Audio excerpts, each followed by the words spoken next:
So far as the ultimate goal is concerned, I think none of us need have any apprehensions. None of us need have any doubt.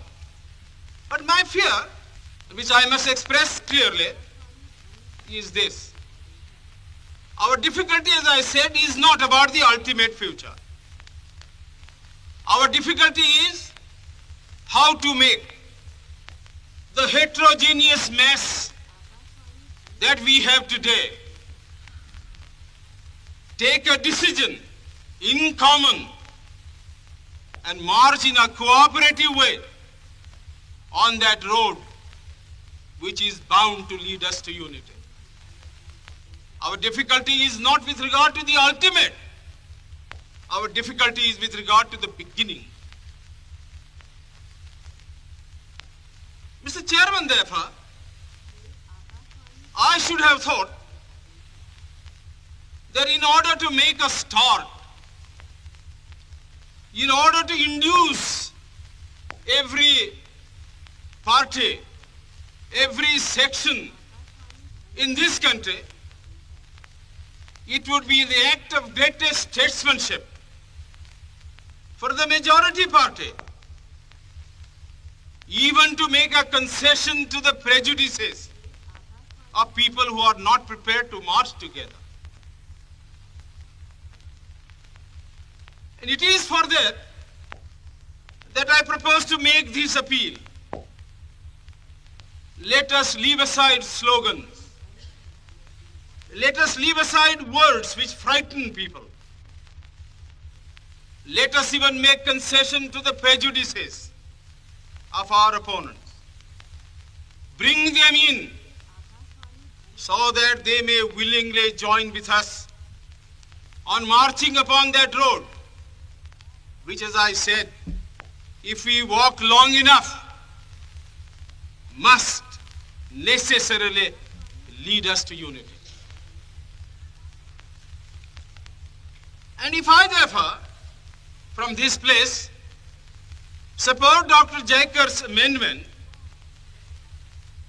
it is because I want all of us to realize that whether we are right or wrong, whether the position that we take is consonance with our legal rights, whether that accords with the statement of May 16th or December 16th, leave all that aside.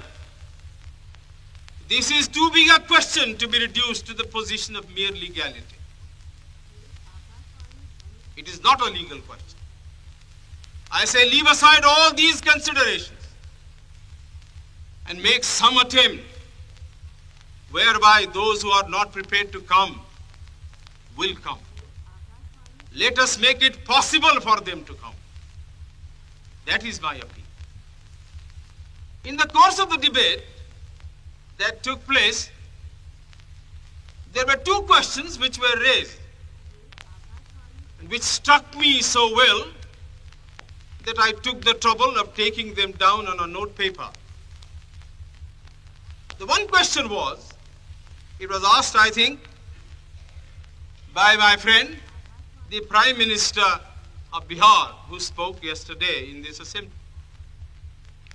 He said, how can this resolution prevent the League from coming into the Constituent Assembly?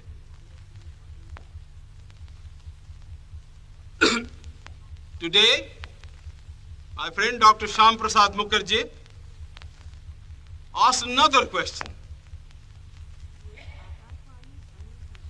Is this resolution inconsistent with the Cabinet Mission's proposal?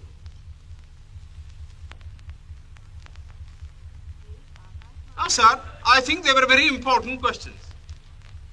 And they, I think, ought to be answered. And answered categorically. I do maintain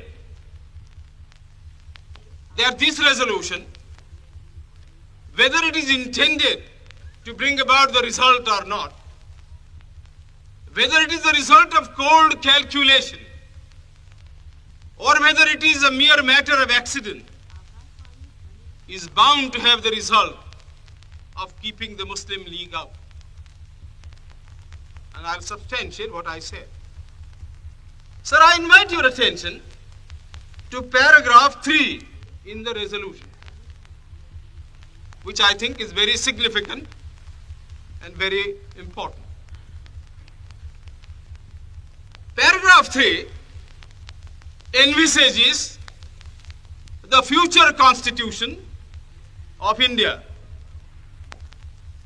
I do not know what is the intention of the mover of the resolution, but I take it that it is a sort of, after this resolution is passed, it will act as a sort of a directive to the Constituent Assembly to frame the Constitution in terms of paragraph 3 of the resolution.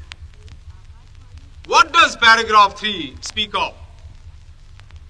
Paragraph 3 says that in this country there shall be two different sets of polity. One at the bottom, the autonomous provinces or the states, or such other areas as care to join a united India. These autonomous units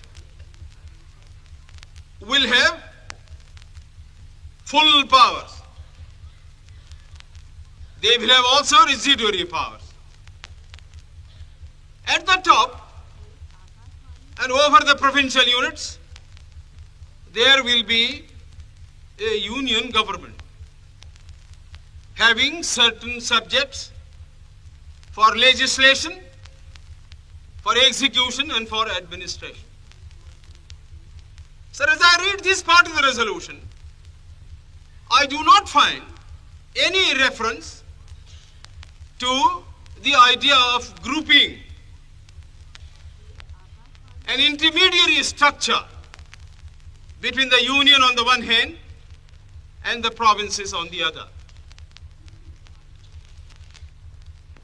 Now, reading this paragraph in the light of the cabinet mission's statement, or reading it even in the light of the resolution passed by the Congress at its Wardha session, I must confess that I am a great deal surprised at the absence of any reference to the idea of the grouping of the provinces.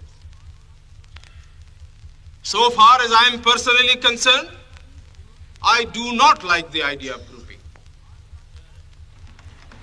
I like a strong, united center, much stronger than the center we had created under the Government of India Act of 1935. But sir, these opinions, these wishes have no bearing on the situation at all. We have traveled a long road.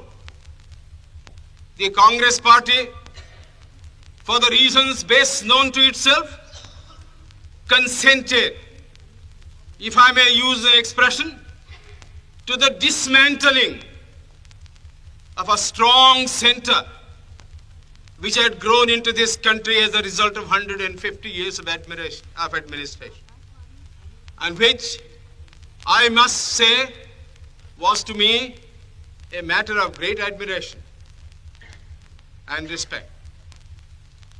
But having given up that position, having said that we do not want a strong center, and having accepted that there must be or should be an intermediate polity, a sub-federation between the union government and the provinces, I like to know why there is no reference in paragraph 3 to the idea of grouping.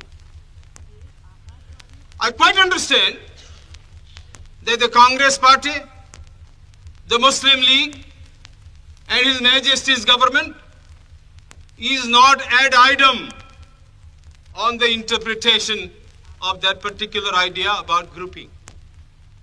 But I always thought, and I will be prepared to stand corrected if it's shown that I am wrong, that at least it was agreed by the Congress party that if the provinces who are to be within the different groups consent to form a union or a sub-federation, the Congress would have no objection to that proposal.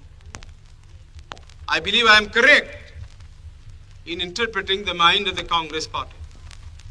So the question that I ask is this: why did not the mover of this resolution make reference to the idea of having a union of the provinces or a group of provinces on the terms on which he and his party was prepared to accept? Why is the idea of union completely effaced from this resolution? I find no answer.